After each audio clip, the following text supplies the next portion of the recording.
programa ay rated PG. Patnubay at gabay ng magulang ay kailangan sa mga batang manonood. Miyerkules ng gabi po ngayon mga kapatid, February 15 at syempre ito pa rin po ang inyong Juicy. Magkakasama kami ni IC Mendoza, ever beautiful Gladys Reyes. Oh, diba? Nanghihinayang talaga yan. Shalalay! And of course, ang aming prinsesa, mabubuhay ka sa PS I Love You dahil bida ka, Alex Gonzaga. At ano po bang iikutan naman ang ating mga kwentuhan? Heto at tutok na po kayo sa ating Juicy Headlines. Matindi ang pagbuhos ng mga intriga sa huling sultada ng tsikahan, kaya tumutok na sa inyong paboritong showbiz tambayan. James Yap, nagsalita na sa isyong pagpapalit ng apelyido ni Bimbi sa apelyido ni Chris Aquino. Heart Evangelista, naging emosyonal sa surprise sa kanya ni Daniel Matsunaga. Piolo Pascual, tatapatan ng kontrobersyal na magazine cover ni Casey Concepcion. Edgar Allan Guzman, tumatanggi na sa mga proyekto sa sobrang busy ng schedule. Nina Jose, naging malamig ang Valentine's Day. Dina Bonnevie, kumpirmadong may bagong karelasyon ngayon. Vice Ganda, nang islab na naman ng mga taga-press. Ogie Alcacid, binabanata ni Mo Twister sa Twitter. Katrina Halili at Chris Lawrence, nagkabalikang muli. At kapatid Princess Yula Caballero, in love nga ba kay David Archuleta? Number 1 natin sa ating showbiz scene, Heart Evangelista, napaiyak sa surprise dinner ni Daniel Matsunaga. Paano bang hindi maiiyak ka sa pares yata pinakain? Uy, grabe ka naman.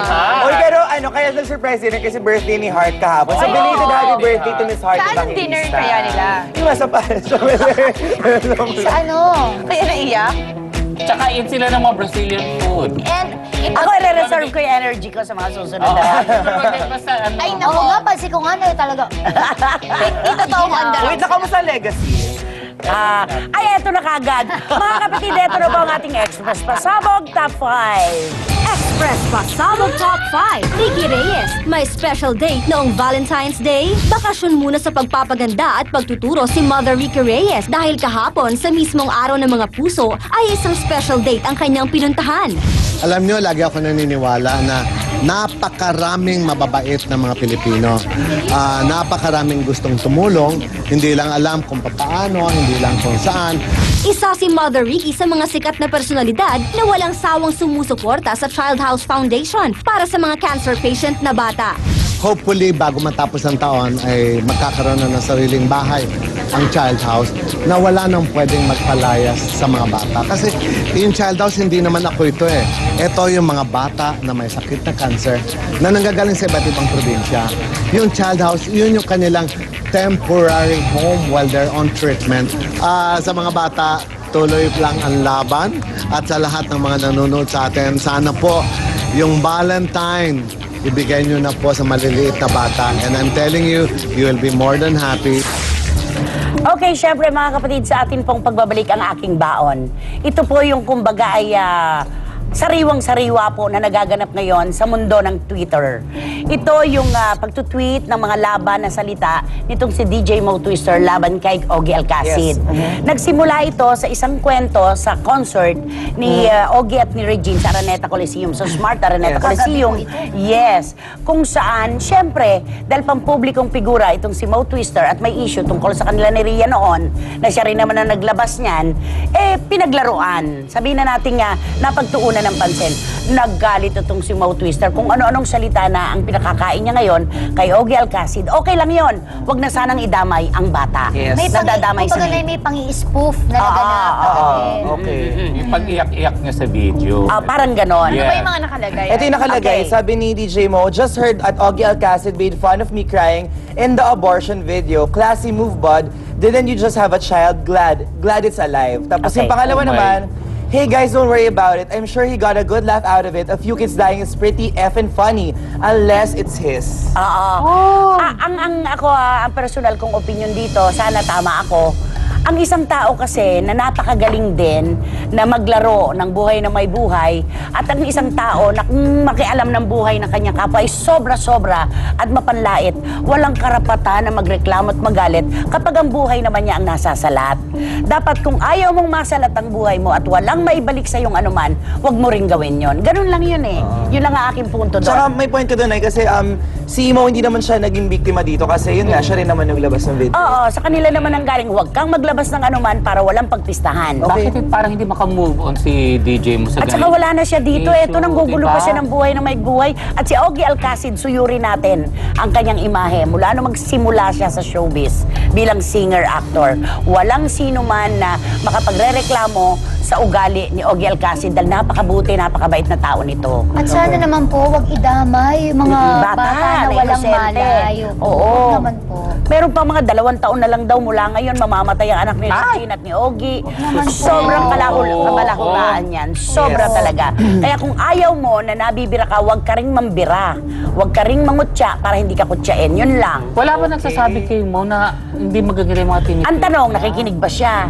Hindi ba't gasgas ng dila Tsaka ng dati pa kaibigan naman tayo mo? dito natin siya di ba? Oo, wala siyang pinakikinggan. Para sa kanya, mali ang buong mundo, siya lang ang nag-iisang Pero ano tama. kaya stand ni Regine dito? Kasi anak na yung involved. Hindi sila nagsasalita, kasi siguro sayang ang kanilang panahon pagka pinatulan nila si DJ Mo. Pero kung halimbawa sa atin, individual, mangyari yan. Ako, siguro, Ako hindi ko yan haharapin ko papalampasin. siya. Ako Ako din. dadaanin sa ganun sa tweet. Oo. Harapan tayo, sabihin mo ngayon sa akin. May Ano naman hahapon sa ka na naman. Ayan ka na naman. Pero wait, ano? Hindi sasabihin ko, ano yung problema? Yun lang. Pero siya, alalahanin mo. Iniyakan mo yan. Sinigay mo. Sayang ang luha. Grabe ka naman. Ay, tayo lahat sayang ating luha. Huwag mo pa na tayo lahat. Luha Para ng- maka-freshness para makasandakot na luha. Express Pasabog Top 4. Express Pasabog Top 4, Edgar Allan Guzman. Tinanggihan nga ba ang miniseryeng Nandito Ako? Sunod-sunod ang blessings na dumarating sa kapatid nating si Edgar. At isa na nga rito ang pelikula kasama nila Angel Locsin at John Lloyd Cruz. Pero hindi pa doon natatapos ang swerte niya dahil isa na namang malaking proyekto ang ipinagkatiwala sa kanya ng TV5. At ito ay ang panghapong drama kasama si Danita Paner, ang isang dakot na luha. Pero may lumalabas na isyong tumatanggi na raw ang aktor sa mga proyekto sa sobrang busy nito. Hindi naman po. Kumbaga sa sked lang, nagkagulo lang sa sked and yun. So sinabihan lang ako na yun nga, sa ibang show na lang daw. So hindi naman ito yung dahilan kung bakit umalis ako. Nagkabulbul lang po yung schedule. Moving on. Okay, move on na tayo. At ito naman ang ating next showbiz feed. Yola Pascual may pantapat na sa magazine cover ni Casey. Sa February issue ng Metro Society, Yola Pascual, the man behind... Ibinigay natin ang floor Enigma. dito. Enigma. Hindi mo nga ma-spell kanina. Di ba? Enigma. Teka muna, kanina Mystery. sa Good Morning Club ano mo yan? Ginaya lang ako. Yun na to. Okay, go. Cover ni Casey. Pero ayon sa issue, eto lahat. Hindi naman pantapat, hindi naman nakahubad dyan si Piolo, no? Pero Hindi, at saka hindi po pwedeng maging pantapat kay Casey. Dapat kapwa babae din ang katapat ni Casey para may Hindi, competition. siguro kasi ang daming nag-react dun sa Rogue Magazine na napaka-controversial. Siguro ito lang yung sagot ni Piola after na lahat ng mga... Counterpart. Yes. Baka ito yung sagot niya sa lahat ng birada. Yes, statement. Nabasa niyo ba yung Rogue Magazine? Grabe. Tama ba yung title? Direct The Joey Man... Reyes ang Oo. nagsulat. Sobra ba? Tama ba yung title, The Man Behind The Enigma? Tama Enigma. yung title sa kanya. Misteryo. So Parang siguro ganun. naman wala siyang hawak na ulong pugot ng babae this Na time. naglalagot. Na naglalagot. Hindi naman siguro ganun, no? Ibang concept naman siguro. On the other hand... Baka ulo ng lalaki. Uy, how true na yun daw sa hawak-hawak ni Casey na balitaan ko ay pet daw niya talaga. Totoo ba yun? Ay, talaga? At gusto mo ba mag-alaga na ahas? Hindi naman po. Tuklawin ka. On the other hand, eto, kwentong Piolo pa rin, tinatapos niya na yung movie niya with Angelica Pangaliban Yes. at uumpisahan niya na ang movie with Chris Aquino under the direction of Chito Ronyo entitled Undo o Undo. Ano ba yan? Undo. Ay, Piolo na si Chris Teka, Aquino. undo, parang sa computer, undo. Undo, yes. U-N-D-O, Undo. Okay, naku, umpisa pa lamang po yan dahil... Ito ang huling hagupit ng chikahang nagiginig. Todo ang hirit sa... Juicy! Juicy, keeping you fresh.